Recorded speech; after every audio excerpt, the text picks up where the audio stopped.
Salut à tous et bienvenue sur 15 à Milan. La Nazionale joue son dernier match de poule face au Pays de Galles demain à 18h. Nous vous présentons l'avant-match avec Superlio, Galli et Rango. Salut à vous. Salut. Superlio, les Gallois se sont imposés 2-0 face à la Turquie. Que faut-il penser de cette équipe qui nous fait concurrence pour la première place? Qui est une équipe assez bien organisée, hein, 3 derrière, 3 devant, ils jouent en 3-4-3. C'est une équipe avec un esprit combatif assez louable et surtout beaucoup de vitesse devant, que ce soit Gareth Bale ou James, donc beaucoup d'intensité, beaucoup de vitesse devant, que ça peut faire mal. Et Ramsey qui a été un peu la résurrection du tournoi, parce qu'il n'a pas été à ce niveau lors de ces 2 dernières saisons, qui commence un peu à sortir son épingle du jeu. C'est une équipe à prendre au sérieux, hein. L'important sera de les prendre au sérieux, de ne pas les sous-estimer. Après, il faudra voir la composition de Mancini. N'oublions pas que c'est le 3e match en 10 jours et qu'il y a la suite du tournoi et qu'il y a des joueurs qui ont joué les 2 matchs, donc il faudra aussi voir l'état physique des joueurs. Oui, on en parlera en deuxième partie d'émission quand on évoquera l'équipe type, mais c'est vrai qu'on a vu Spinazzola tirer la langue par exemple lors du match face aux Suisses. Gali, partages-tu cette opinion? Te méfies-tu énormément de cette équipe galloise? Faut-il s'inquiéter? Alors moi, déjà, j'ai eu tout faux parce que je pense, à tort, je pensais que ça allait être plus difficile que ça sur nos 2 premiers matchs, beaucoup plus difficile. Et je voyais cette équipe de Pays de Galles un peu en dessous de la Turquie et de la Suisse avant la compétition. Et au final, ben là, c'est l'outsider pour la première place avec nous. Me méfier, oui et non. Je suis un peu. Je pense que quand même sur les 2 premiers matchs qu'ils ont fait, ils ont pas dominé les débats. Ils ont été sérieux, mais sans forcément dominer les débats, notamment contre la Suisse où ils ont pas eu la possession de la balle et ils se sont contentés de bien défendre et de contrer.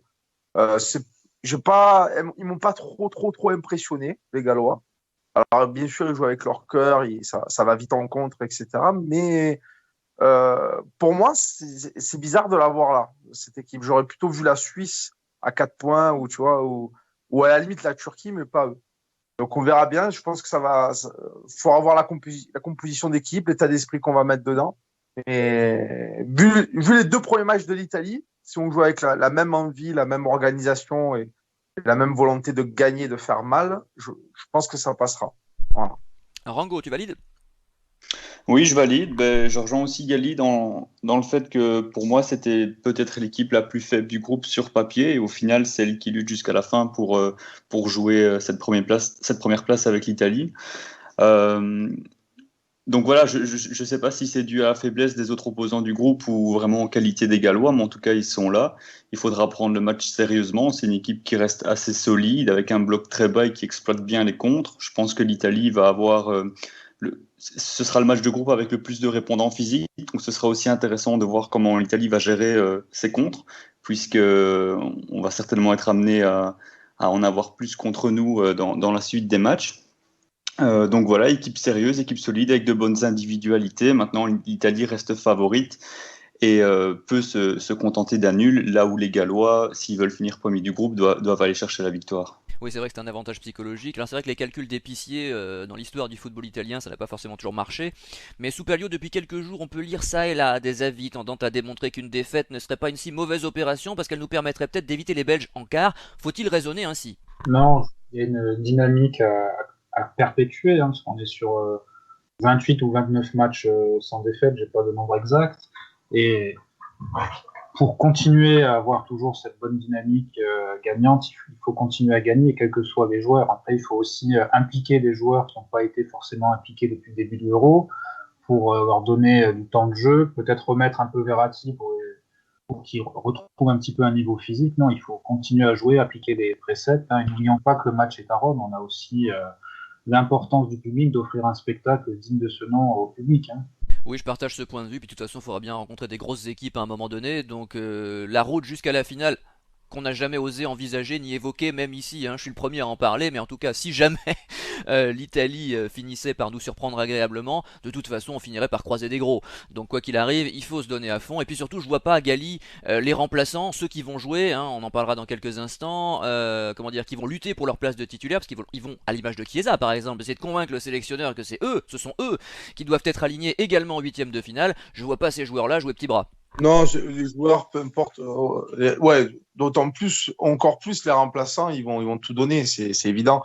Et puis, il y a tellement on sent tellement une dynamique dans ce groupe positive que on le voit bien. Hein, il y a un élan de positivité assez incroyable. Tout le monde veut jouer, tout le monde veut gagner. Tu le vois quand on marque des buts. Il y a vraiment quelque chose. Donc, oui, les remplaçants, ils donneront tout. Ils donneront tout. Et pour moi, on verra, on verra forcément une petite différence, mais elle ne sera pas.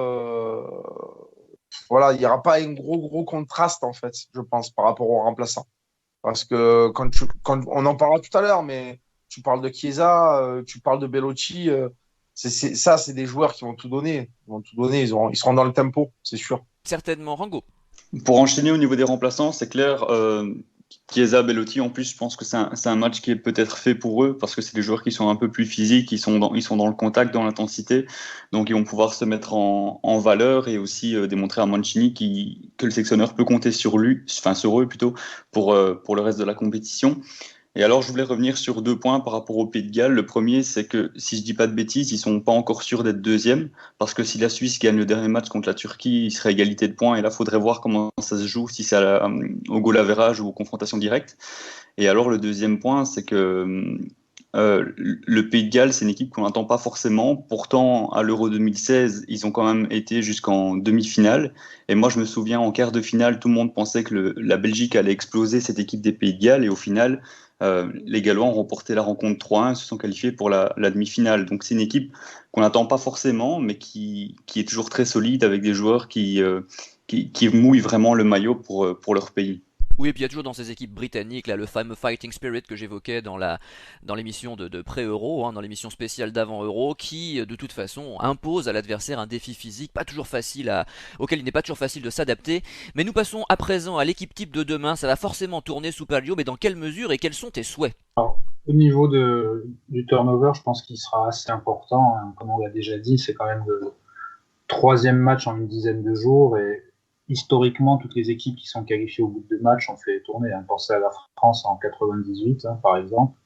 Même l'Italie en 2000, hein. Souvenez-vous, hein, après les 2 matchs victorieux de 2000 contre la Belgique et la Turquie, Zoff avait fait tourner contre la Suède. Hein. On avait retrouvé Ferrara, Negro, par exemple, Ambrosini qui avait joué le match, Montella.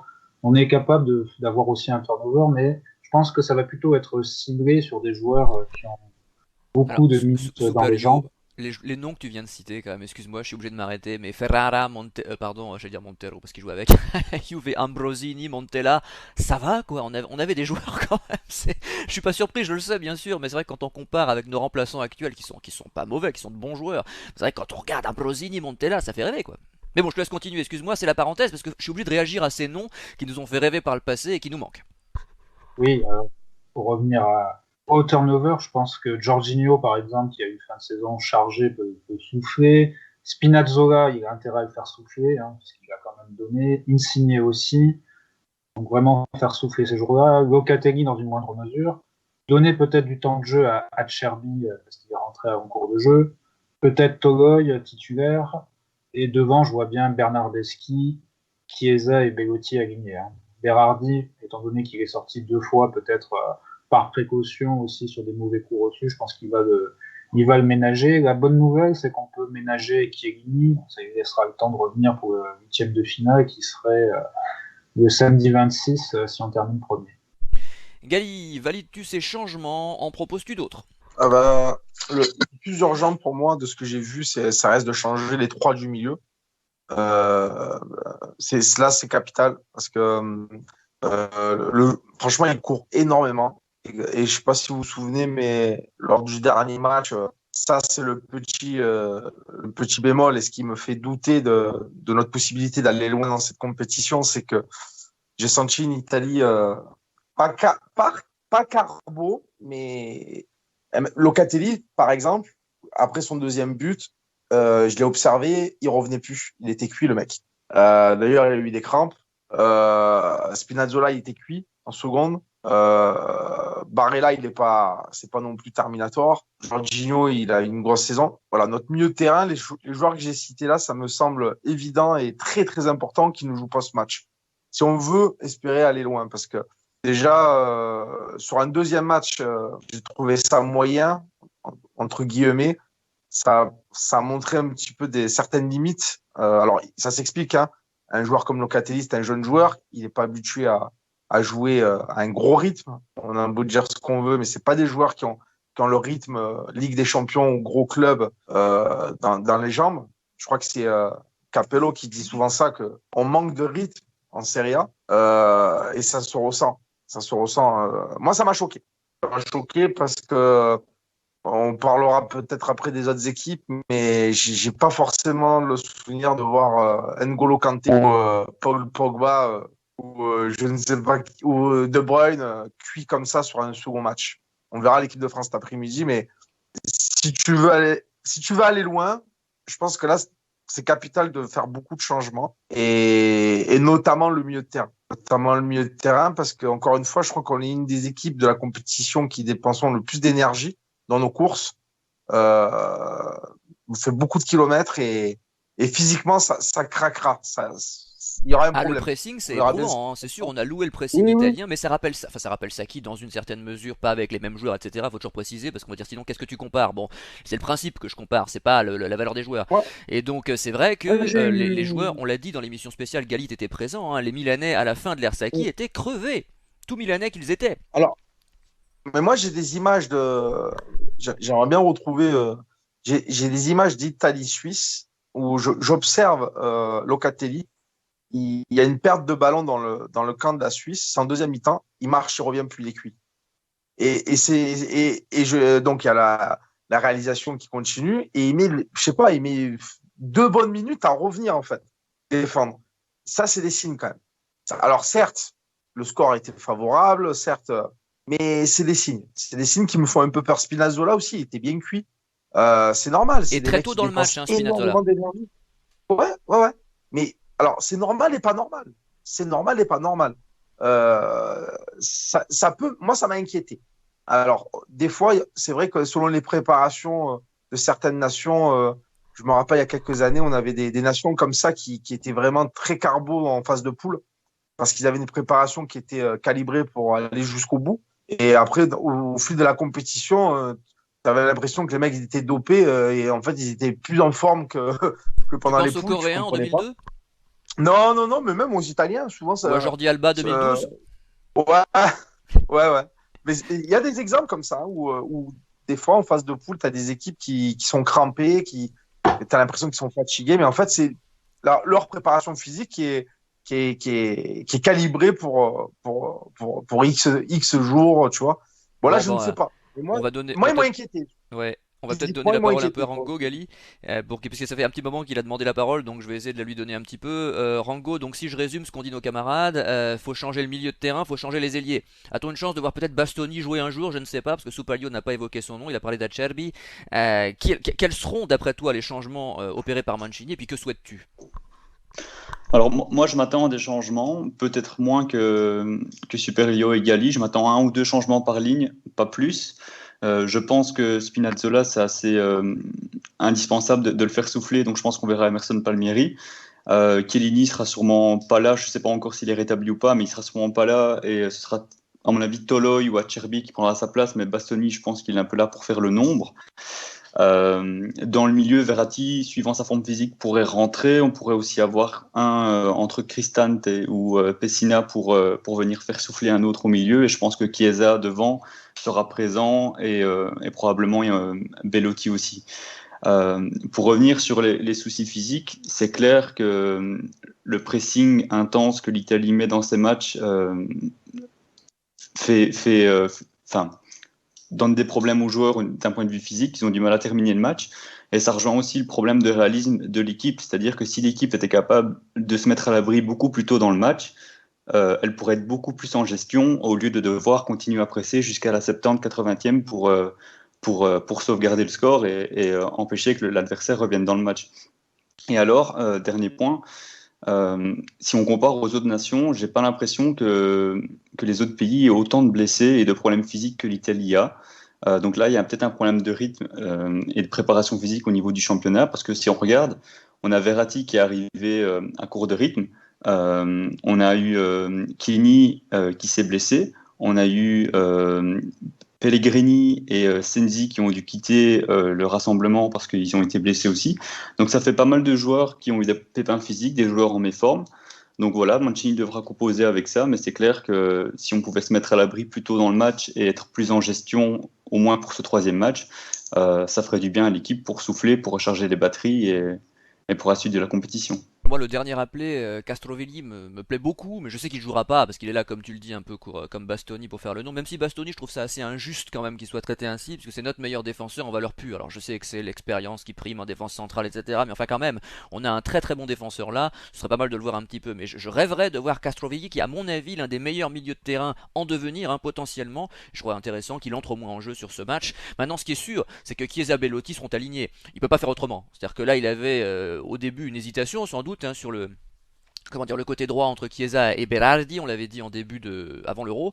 Et puis Belotti, Immobile se sont fait concurrence pendant plus d'un an, hein. Ils ont alterné à la pointe de l'attaque. Là, on jouait à Rome, je pense que le choix d'Immobile s'est aussi imposé pour ça, pas que bien sûr, il y a la profondeur, il y a l'activité d'Immobile qui est très connue, et puis le jeu peut-être avec Insigne, les automatismes qu'ils ont créés dès les espoirs, mais j'aimerais bien effectivement voir Castrovilli, oui ça me ferait plaisir, et puis Bastoni ce serait encore plus intéressant. Mais bon, nous passons au mot de la fin avec Superio.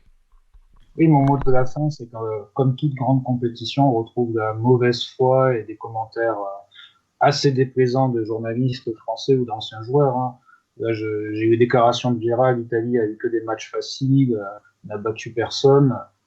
Déjà, est-ce que c'est la faute des Italiens si le calendrier et le tirage au sort ont donné ses adversaires? Non. Et deuxièmement, j'ai pas vu Vieira se plaindre des adversaires faibles en 98 avec l'Arabie Saoudite et l'Afrique du Sud. Deuxièmement, on a aussi ces réflexions sur l'arbitrage avec notamment la blessure de Pavard.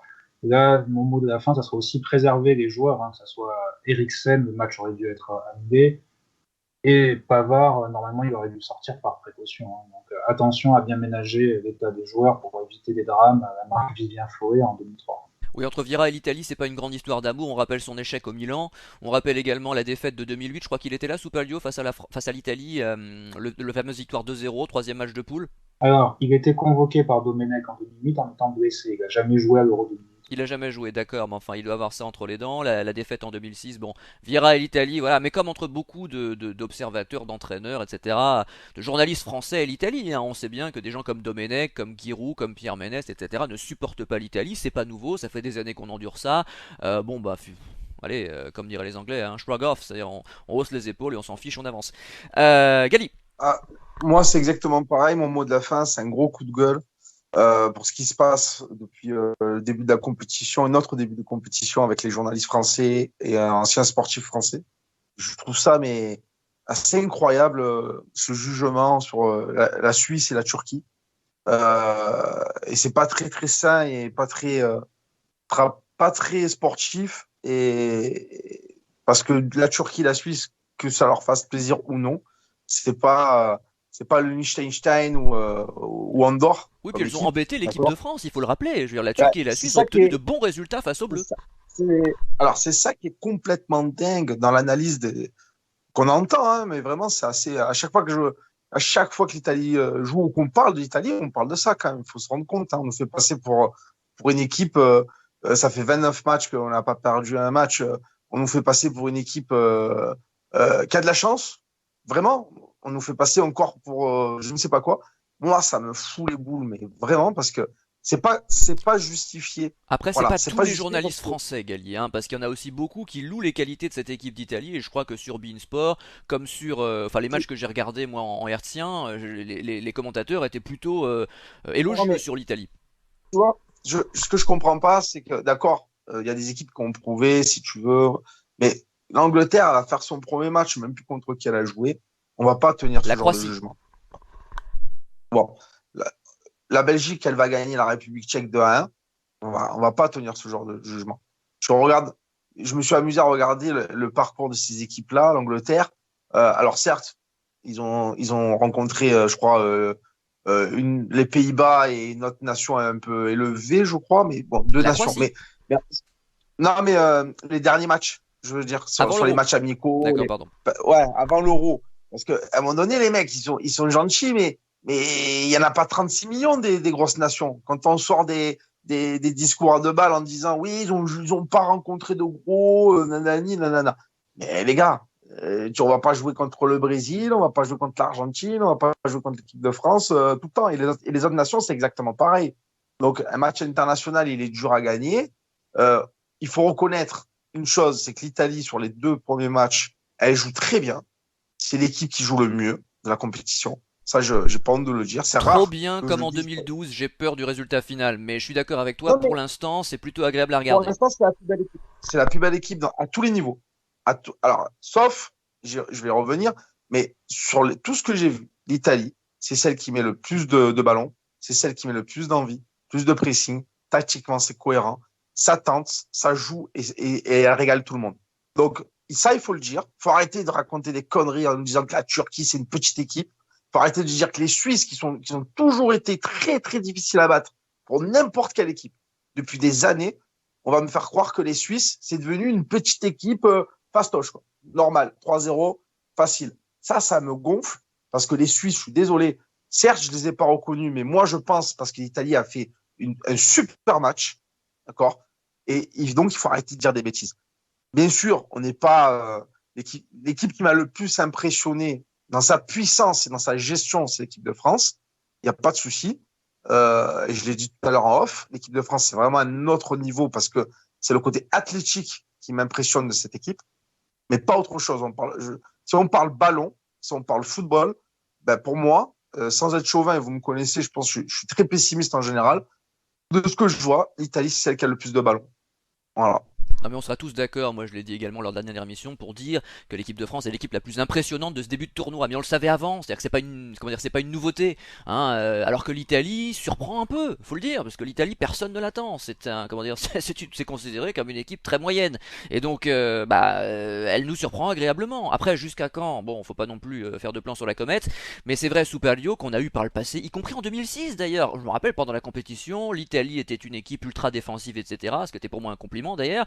Mais les journalistes européens, pas que français, n'ont jamais pu encaisser l'Italie. On le sait, ce sont des tricheurs, manipulateurs, simulateurs, etc. On connaît l'histoire, mais je crois que tu as une anecdote à nous raconter qui date de 98 et qui est très intéressante à ce sujet.